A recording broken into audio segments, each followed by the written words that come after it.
কি হয়েছে? আমাদের প্রশাসনের ভাইয়েরা আসছেন, হয়তো কোনো কথাবার্তা বলবেন তিনারা। তারপর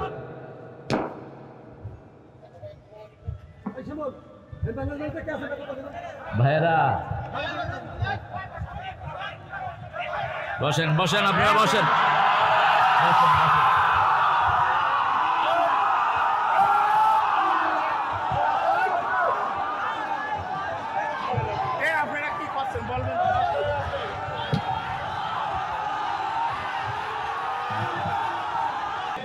পুলিশ কখনো আমাদের দুশ্মন নয়, এরা আমাদের বন্ধু। বসেন, বসেন, আপনারা বসেন।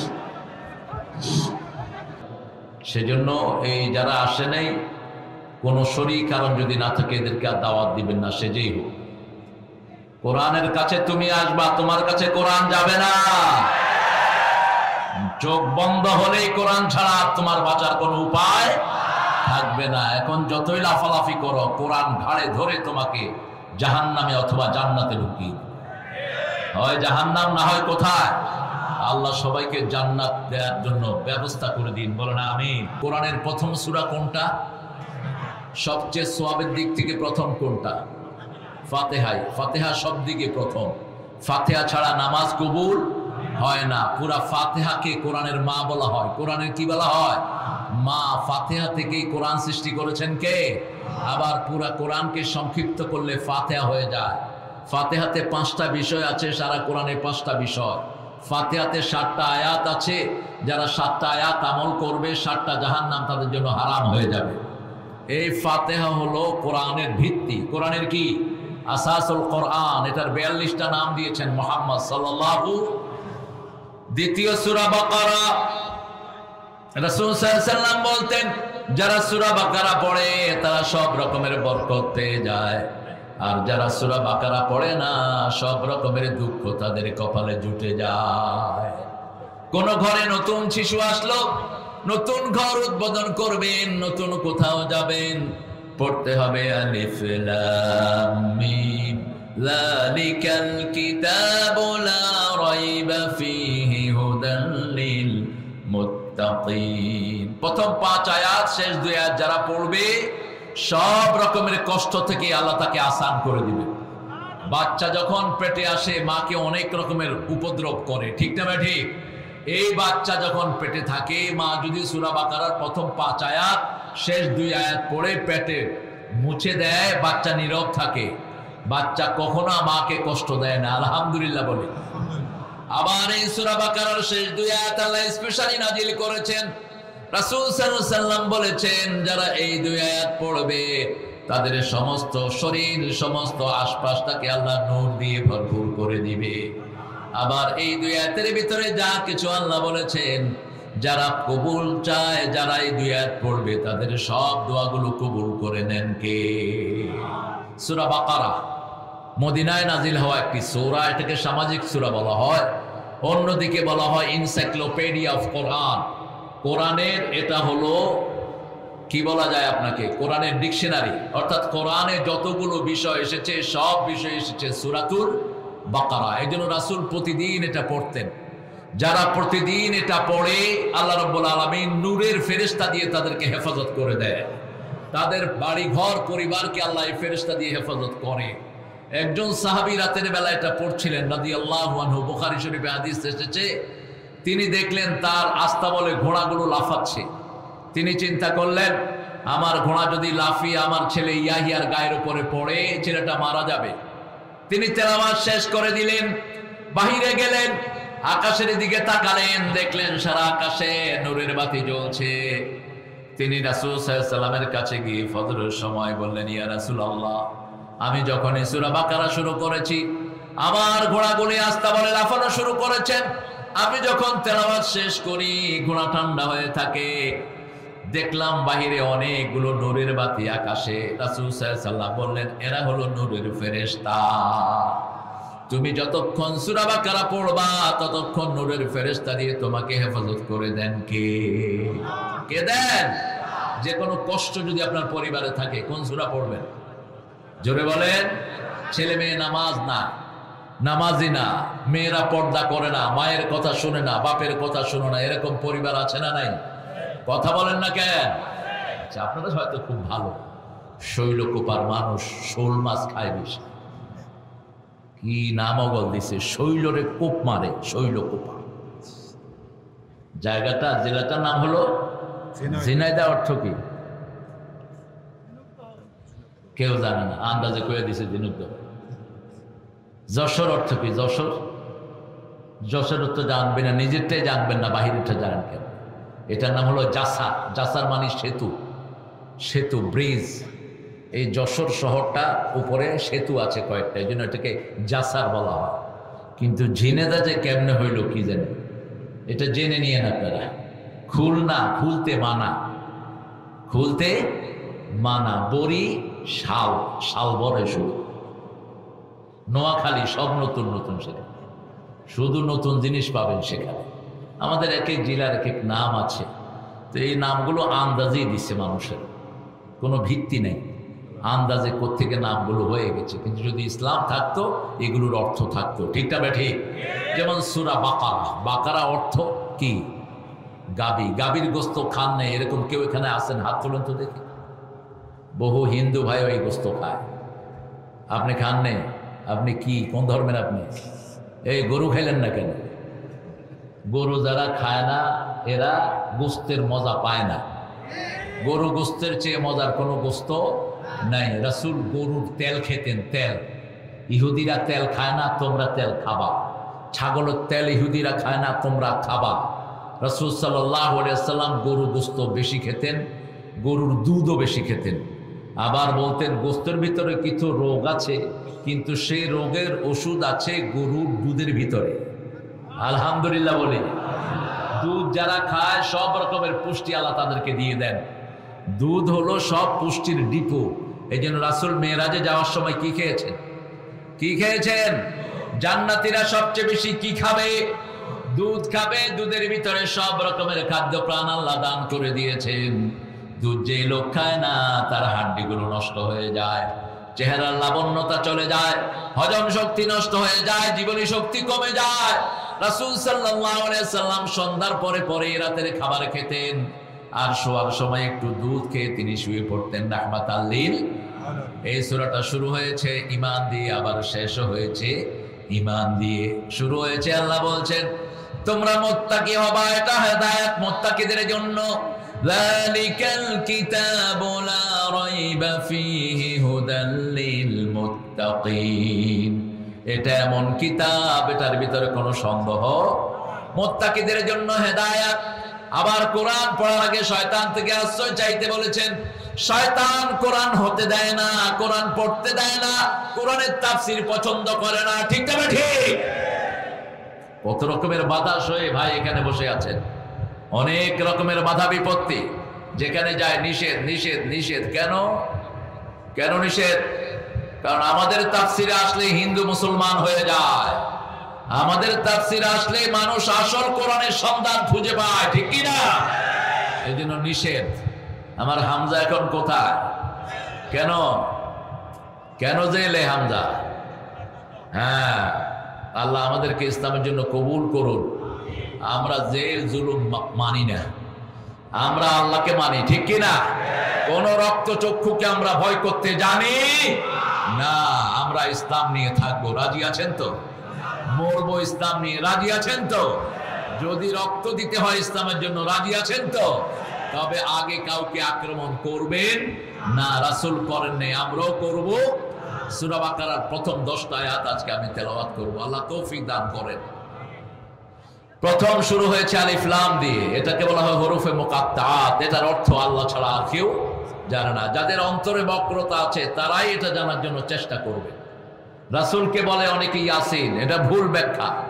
রাসূলের নাম দিয়েছেন তোহা, আপনি আন্দাজে দিলেন কেন? রাসূল তো নিজের নাম তোহা বলেননি, আপনি কেন এই নাম দিলেন?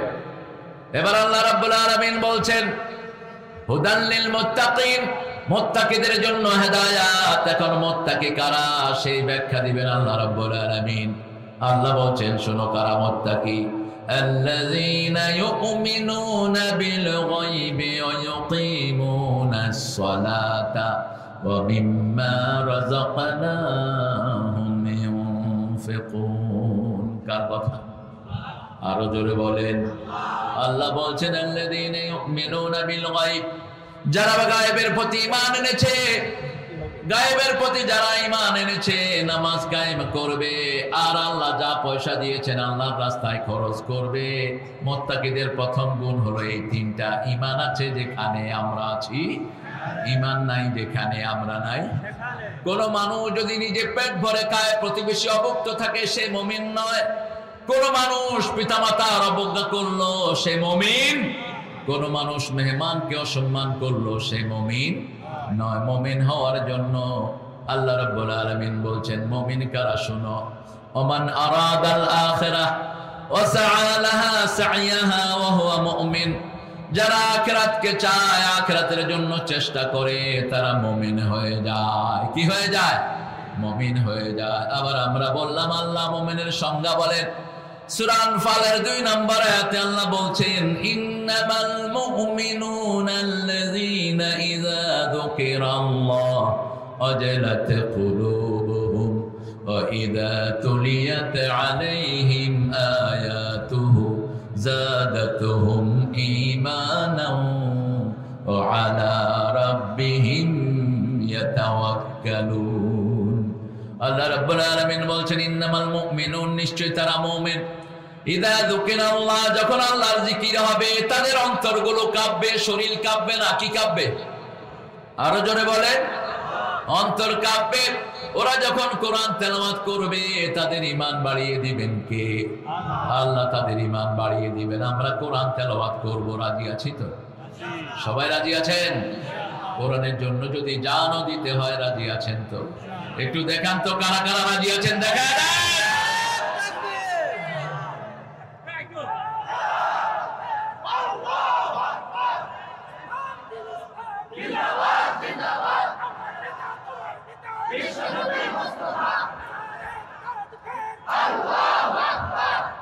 আল্লাহ কবুল করুন। আরো জোরে বলেন আমিন। আমরা জান দিব কিন্তু ঈমান দিতে পারবো না। সব নবীরা তাই করেছেন, ঠিক না ঠিক? ঈমানের দাম সবচেয়ে বেশি। ঈমান আছে যেখানে জান্নাত আছে, ঈমান নাই যেখানে জান্নাত নাই, সেখানে আল্লাহ রাব্বুল আলামিন বলছেন গায়বের প্রতি ঈমান আনবা। আমরা বললাম ঈমান কি? আল্লাহ বললেন 70টা জিনিসের নাম। ঈমান কয়টা? আল ঈমানু বিদউন ওয়া সাবউনা শু'বাহ। আর ইমাম মুসলিম বলছেন আল ঈমানু বিদউন ওয়া সাত্তুনা শু'বাহ ফাআফদালুহা কাউলু লা ইলাহা ইল্লাল্লাহ ওয়া আদনাহা ইমাতাতুল আযা আনিত তরিক। ঈমানের প্রথম হলো লা ইলাহা ইল্লাল্লাহ।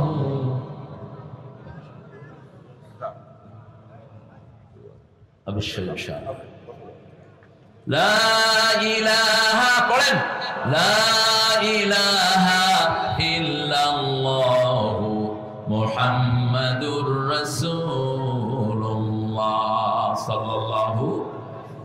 এক কালেমায় রুজি রুটি, এক কালেমায় কি জানি? হ্যাঁ, রুজি রুটি যাদের, বুঝতে হবে এদের ঈমানে ভেজাল আছে। যারা কালেমা পড়ার পর শাস্তির সম্মুখীন হয় তারাই হলো নবীর দলের লোক, ঠিক না বেঠে? কিছু হুজুররা আবার উল্টা ব্যাখ্যা দেয়। শিখে নিও, রাসূলের জীবনী পড়ো, তাহলে বুঝে যাবা কালেমা কাকে বলে। রাসূল সাল্লাল্লাহু আলাইহি ওয়াসাল্লাম 40টা বছর সমাজের মাথার উপরে ছিলেন, ঠিক না বেঠে? সবাই মাথায় করে রেখেছে। তিনার নাম ছিল আল আমিন। তিনি কখনো একটা মিথ্যা কথাও একটা মিথ্যা কথাও বলেননি। কিন্তু যখনই তিনি কালেমা পড়লেন তিনার উপর অত্যাচার শুরু হলো, ঠিক না ঠিক? তিনার উপর বিভিন্ন রকমের অত্যাচার, স্টিম রোলার নেমে আসলো। তিনি তাও অধৈর্য হলেন না। তিনি মানুষকে দাওয়াত দিলেন, কুলু লা ইলাহা, আরো জোরে বলেন, কুলু লা ইলাহা তুফলিহুন, তোমরা বলো আল্লাহ ছাড়া কোনো ইলাহ নাই, দুনিয়াও সফল আখিরাতও সফল। এই ঈমান আনার পরে দ্বিতীয় কাজটি হলো নামাজ। দ্বিতীয় কাজটি কি? নামাজ। যেমন আমরা ফজর পড়েছি, আমরা যোহর পড়েছি, সামনে কি নামাজ আছে? আসর। আল্লাহ বলেছেন ইউকিমুনাস সালাহ, তোমরা নামাজ কায়েম করবে। নামাজ কায়েমের জন্য প্রথম লাগবে মুসলমান হওয়া, মুমিন হওয়া। ঠিক না ঠিক? একজনে নামাজ পড়া যায় কিন্তু কায়েম করা যায় না। কায়েম করতে হলে একটা জনগোষ্ঠী লাগে, কায়েম করার জন্য একটা মসজিদ লাগে, একজন ইমাম লাগে, একজন মুয়াজ্জিন লাগে, এরপরে জিনিসটা কায়েম হয়। আলহামদুলিল্লাহ বলেন। কি হয়েছে?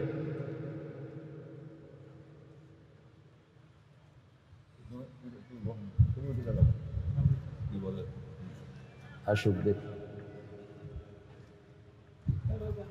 আলহামদুলিল্লাহ বলেন। আমাদের প্রশাসনের ভাইয়েরা আসছেন, হয়তো কোনো কথাবার্তা বলবেন তিনারা। তারপর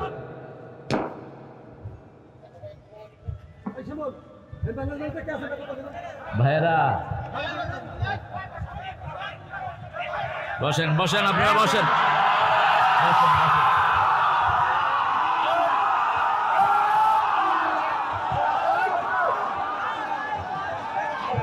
আপনারা কি করছেন বলবেন?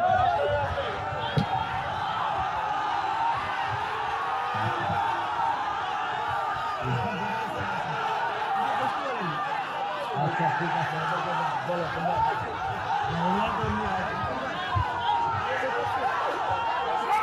দাঁড়াও দাঁড়াও।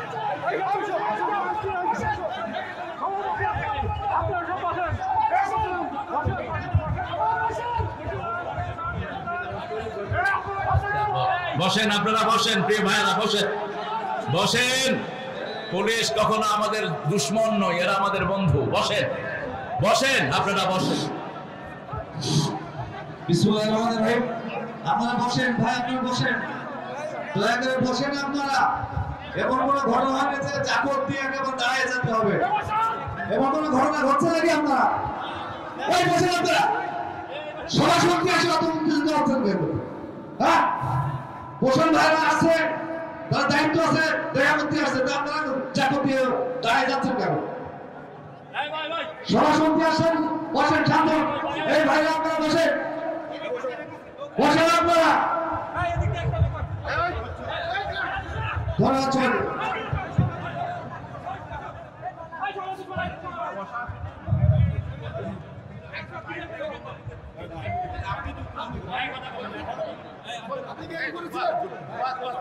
এই সব বসেন, দয়া করে সব বসেন। আপনারা বসেন, ধৈর্য ধরেন। কি হয়েছে? পুলিশ দিয়ে মনে করতে সময়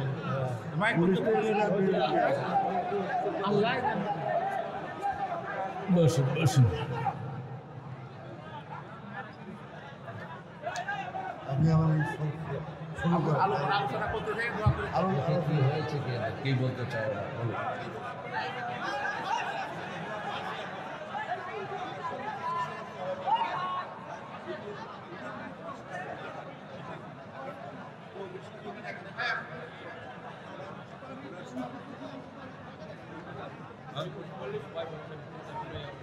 আরে বলো, বসো, তুমি বসো চুপচাপ।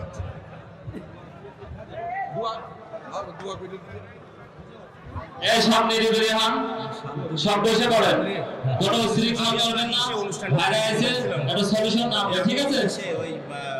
কেউ কোনো উশৃঙ্খল করবেন না, আপনাদের কারণে আমরা যেন কোনো বিপদে না পড়ে যাই, দয়া করে কেউ উশৃঙ্খল করবেন না, ঠিক আছে? বসেন, আপনারা বসেন। আমরা সূরা বাকারা মানবো, রাজি আছি তো? 5 ওয়াক্ত নামাজ পড়বো, রাজি আছি তো? আমরা ইসলাম ছাড়া কোনো জিনিস মানবো না। আমরা আমাদের ভাইদের জন্য এখন দোয়া করব। আমরা দেশের পরিস্থিতিকে সম্মান করতে হবে, এটা আপনারা মাথায় রাখবেন। পুলিশরা আমাদের বন্ধু, ঠিক না ঠিক? এই রাত বিরাত, অবশ্যই রাত বিরাত যে সারা রাত আমাদেরকে পাহারা দেয়, এরা কারা? কথা বলেন। এরা র্যাবের সদস্যরা, এরা আমাদেরকে ভালো চায়। আমাদের এরা এসেছে এখানে, আপনাদের এখানে গত রাতে একটা গুপ্ত হত্যা হয়েছে, অনেক পরিস্থিতি বেসামাল। এই জন্য আমাদের প্রিয় ভাইরা এখানে এসেছেন। আমরা সবাইকে নিয়ে এখন দোয়া করবো, আল্লাহুম্মা আমিন। লা ইলাহা ইল্লা হুয়াল হালিম, সুবহানা রাব্বিল আরশিল আযীম।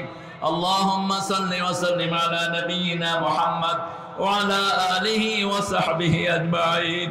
ربنا ظلمنا أنفسنا وإن لم تغفر لنا وترحمنا لنكونن من الخاسرين রব্বানা আতিনা ফিদ দুনিয়া হাসানা ওয়া ফিল আখিরাতি হাসানা ওয়া কিনা আযাবান নার।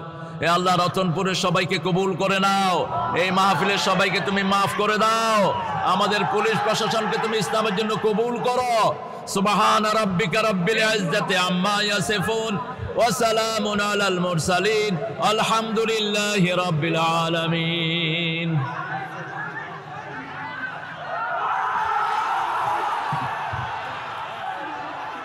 প্রিয় মুফাসসির হুজুর এসে হুজুর, আমি রাস্তা